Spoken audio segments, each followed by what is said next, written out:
I don't know how to keep, bro. Where the fuck is Keith at, bro?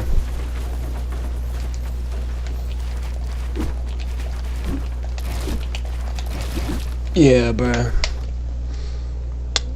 That's crazy. This shit is impossible, bro.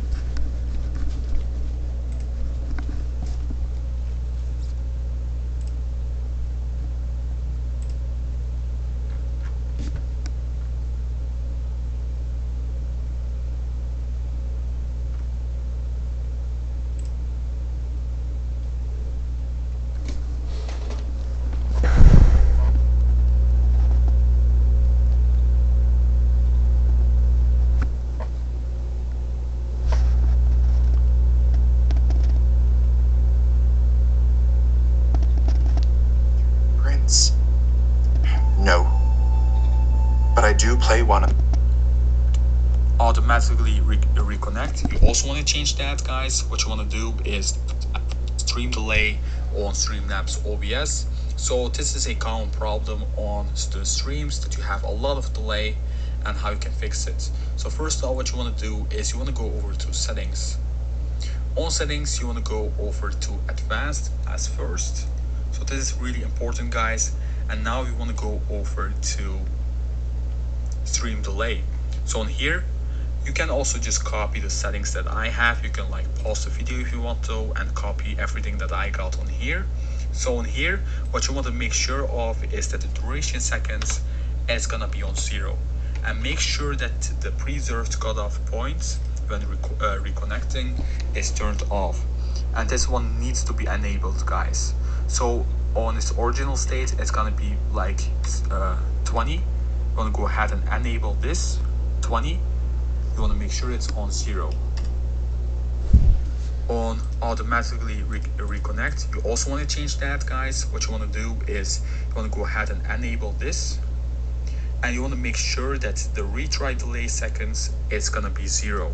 So basically it's gonna be more on 10. Just get it back to 0. It's really that simple. So now we are basically done on advanced settings. Let's go over to video. Now on video, what you simply want to do is you want to make sure that the base resolution and the output resolution is the same. The reason why, now just get it back to 0. It's really that simple. So now we are basically done on advanced settings. Let's go over to video. Now on video, what you simply want to do is you want to make sure that the base resolution and the output resolution is the same.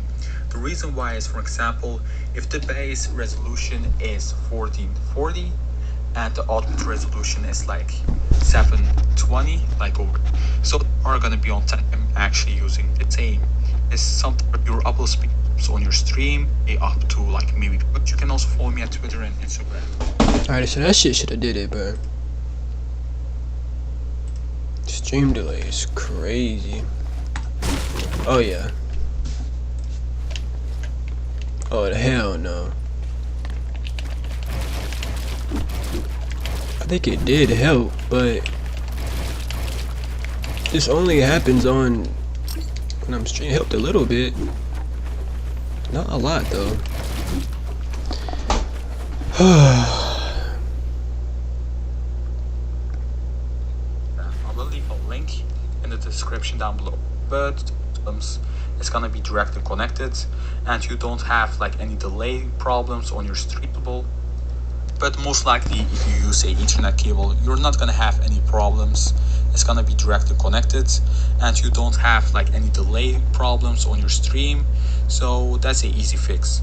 So on common FPS values, you can select the best FPS possible. I always do it. I recommend you guys get the best FPS possible and click on done. So we are basically done right now. You can select the best FPS possible. I always do it. I recommend you guys get the best FPS possible and click on done. So we are basically done right now, and now we can start off our stream without any delay, without any like dirty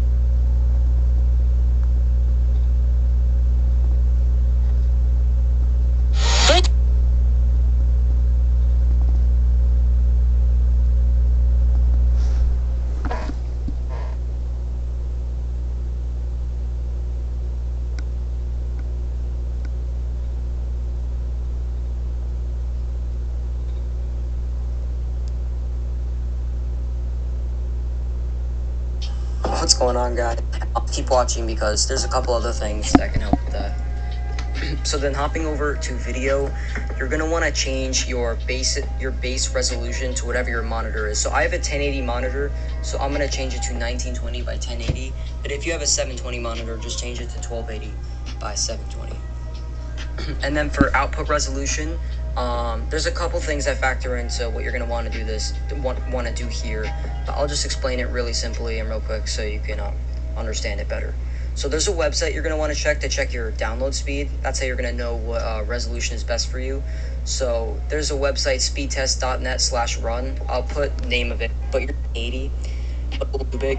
Unless you're having if you're having really bad lagging issues, then just change it to bilinear, because it takes a lot of pressure off Streamlabs and it doesn't take as much CPU power if you have bilinear.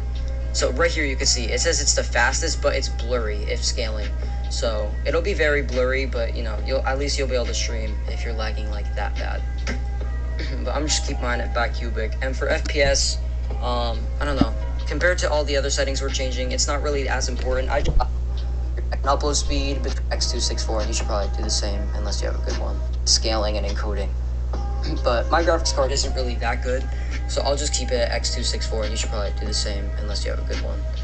So for the graphics card, if you have a good graphics card, then change it to NVENC, because that'll take some pressure off your CPU. If you have a really good graphics card, just change it to that. Put the output mode to advanced, so you can check out all these advanced settings. And for the encoder, probably just keep it at x264 unless you want to use unless you have a good graphics card. If you have a good graphics card, then change it to NVENC, because that'll take some pressure off your CPU. If you have a really good graphics card, just change it to that, because then your graphics card will be doing a lot of the scaling and encoding. But DVR, and for bitrate, we have to go back to the upload speed. If you have an upload speed between 5 and 10 this time, then Nah, I don't think nothing gonna do it. 3,500 or 4,000 if you have almost at 10. But if you have below 5 in upload speed, then probably put it at